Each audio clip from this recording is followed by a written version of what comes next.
کسے خبر تھی کہ محرس و خیموں پر مشتمل یہ خانہ بدوش قبیلہ مستقبل میں تاریخ کی سب سے مضبوط اور طویل سلطنت کی بنیاد رکھے گا۔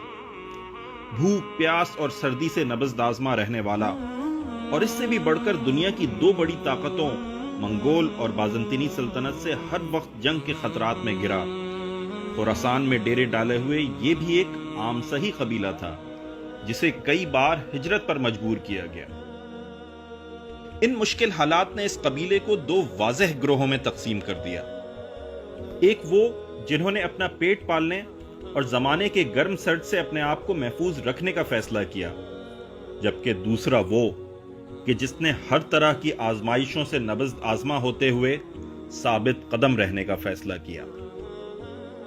پھر تاریخ نے دیکھ لیا کہ اس قبیلے کے سردار کے وہ بیٹے جنہوں نے اپنے مقصد پر جان بچانے کو فوقیت دی، جنگ ان پر بھی مسلط ہوئی، لیکن آج تاریخ میں ان کا نام کوئی نہیں جانتا، جبکہ غازی ارطغرل جس نے اپنی زندگی اسلامی سلطنت کے قیام اور اس کے پھیلاؤ کے لیے وقف کر دی تھی، وہ تاریخ میں سنہرے حروف کے ساتھ امر ہو گیا۔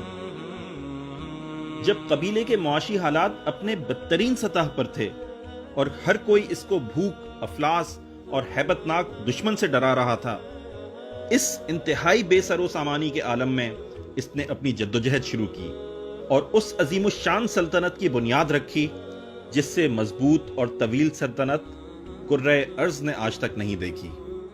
جی ہاں، وہی سلطنت عثمانیہ جو 600 سال سے زائد عرصے تک برقرار رہی۔ یہ اسی کے بانی عثمان غازی کے باپ کا تذکرہ ہے۔ اس کو جب سوگوت شہر سے نکال دیا گیا تو اس کے ساتھی نے اس سے پوچھا کہ کیا ہم دشمنوں سے اپنا شہر واپس چھڑوا سکیں گے؟ اس مشکل وقت میں اس نے تاریخی جواب دیا کہ ہماری جدوجہد محض سوگوت کو چھڑوانے کے لیے نہیں، بلکہ اللہ رب العزت کی خاطر ایک عظیم الشان مملکت کے قیام کے لیے ہے۔ جتنا بڑا مقصد ہو، ہمیں سوچ بھی اتنی بڑی رکھنی چاہیے، اور جتنی بڑی سوچ ہوگی، کامیابیاں بھی اسی کے مطابق ملیں گی۔